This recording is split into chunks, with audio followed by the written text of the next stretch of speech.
গৰাখহনীয়াটো জবৰদস্ত এইটো কৰিলোঁ। আজি আমি পানী যোগান আঁচনি 167 কোটি টকাৰ পানী ইয়াতেও নাহিব জানো? বহুখিনি কাম আমি আজি কৰিবলৈ সক্ষম হৈছোঁ। উন্নয়ন হ'ব লাগে। কি কৰিলে উন্নয়ন হ'ব? আপোনালোকে এটা নিজে প্লেনিং কৰ, ডিজাইন কৰ যে শুক্লায়ত আমি কি কৰিব পাৰোঁ। ডিমাকুচি আছে, ডিমাকুচিটো ডাঙৰ হৈ গ'ল, হয় নে নহয়? এতিয়া শুক্লায়তো ডাঙৰ হ'ব লাগিব। গতিকে শুক্লায়তো যদি আমি ডাঙৰ হ'ব লাগে, ইয়াত কি লাগে? এইখিনি ইয়াতো চব আছে, কিন্তু আমি গুৰুত্ব দিয়া নাই, নহয় জানো? আমি গুৰুত্ব দিয়া নাই। এতিয়া আমি গুৰুত্ব দিব লাগিব, এটাৰ পিছত এটা দায়িত্ব প্ৰদান কৰিব। এইটো প্ৰক্ৰিয়া। আৰু নিৰ্বাচন আহিলে ৰাজনৈতিক দলৰ পৰা ৰাজনৈতিক কাৰ্যকৰ্তাবিলাকে, নেতাবিলাকে ৰাইজৰ ওচৰত ভোট বিচাৰি যাব যে আমাক দিবি, আমি চবতকৈ ভাল কৰিম, হয় নে নহয়? মোক দিলে চব জিলিকাই দিম, এনেকুৱা ক'ব না নক'ব? তইতো ক'বই, নহ'লে ভোট কেনেকৈ দিবা মানুহে?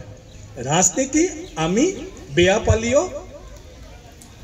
এৰুৱাই ফেলে চলিব নোৱাৰোঁ, কাৰণ আমাৰ ছিষ্টেমটো এই ৰাজনৈতিক। আমাৰ সংবিধানে কৈছে এই দেশখন পৰিচালনা কৰাৰ কাৰণে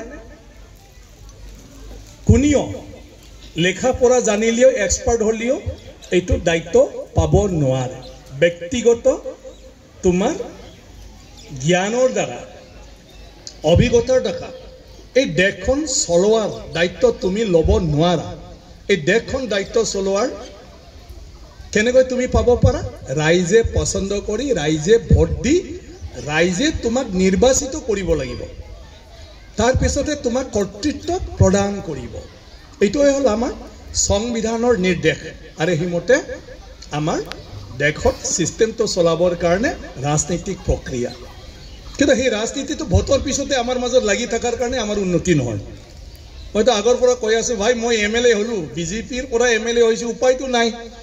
গতিকে বেলেগ পাৰ্টি হ'লেও ভাই মোৰ লগত কথা পাত, মোৰ ওচৰত আহি ফালে ক'ব, মোক মাতি লৈ যাব, কাৰণ ময়ে MLA। 5 বছৰ আপুনি ভাল নাপালেও ময়ে কৰিব লাগিব।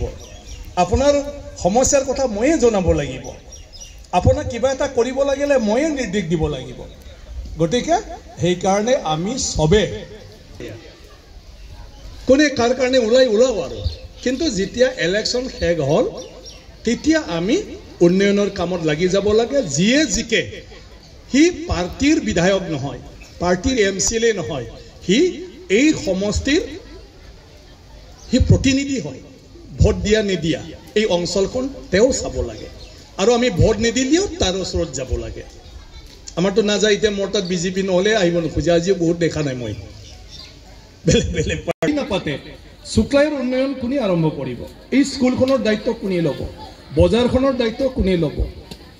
কিবা এটা